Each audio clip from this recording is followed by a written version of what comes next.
कुलिया तारापुर से उठल लिया लक्ष्मीपुर से मंगाई द पियावा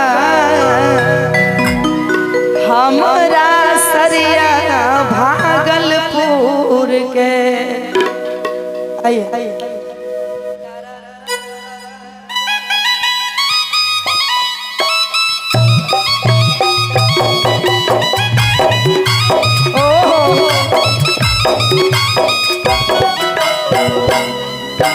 कुलिया तारापुर से उठल लिया लक्ष्मीपुर से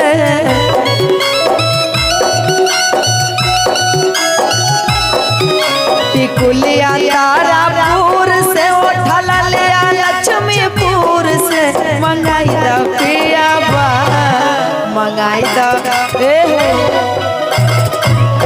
हम चाहेंगे सुहानी जी आपा जी मेरे साथ देने के लिए।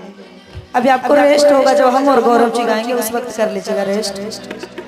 किटी कुलिया तारापुर से ए हो ठललिया कितना पतला ठोर छपक रही वो नहीं करे मेरे से बढ़िया है नहीं ठीक है आपका बहुत सुंदर है जी। किटी कुलिया तारापुर से आरे उठल लिया लक्ष्मीपुर से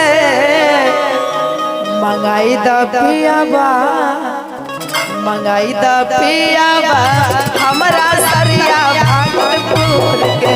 मंगाई द पियावा एगो सरिया समस्तीपुर से कुलिया तारापुर से उठल लिया लक्ष्मीपुर से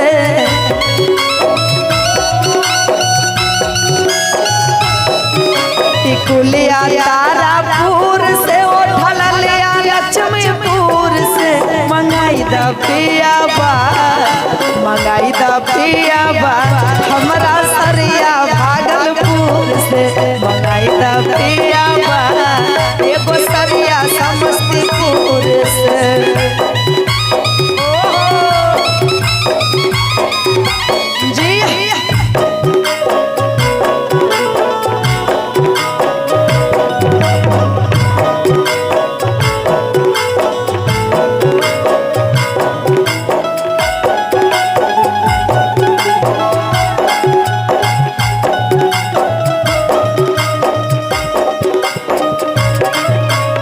क्या बात है जी।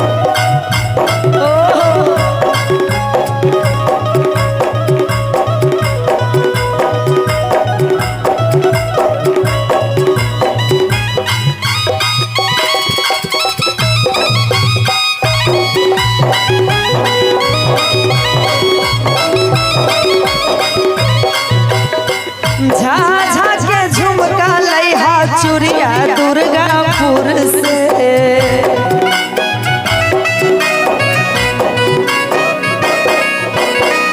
पटना के पायल पिया जमुई के जरूर से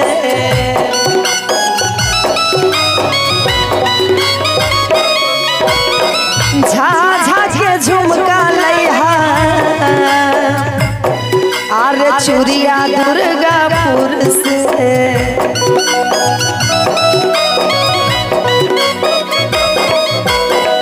पटना के पायल पिया जमुई के जरूर से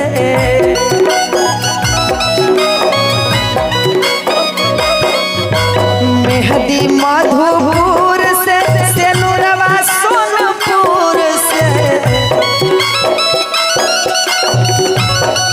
ए हो मेहदी मधुपुर से सेनुरवा सोनपुर से मंगाई द पियावा मंगाई द पियावा एगो सरिया भागलपुर के।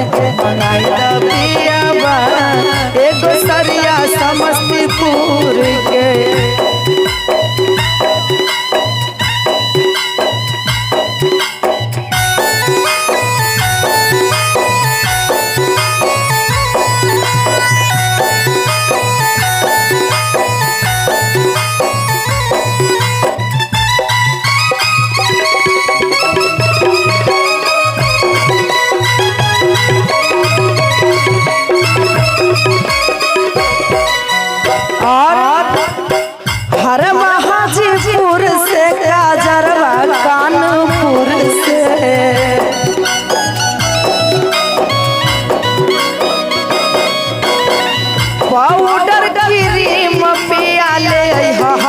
हसनपुर से।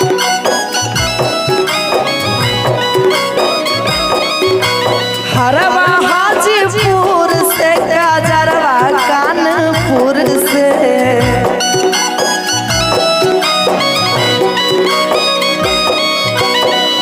और की पाउडर क्रीम राजा ले हसनपुर से।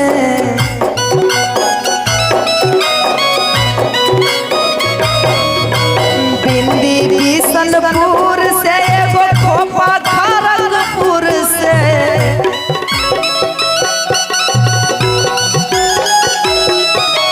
बिंदी बिशनपुर से, एगो खोपा खड़गपुर से। मंगाई द पियाबा, मंगाई द पियाबा, एगो सरिया भागलपुर के।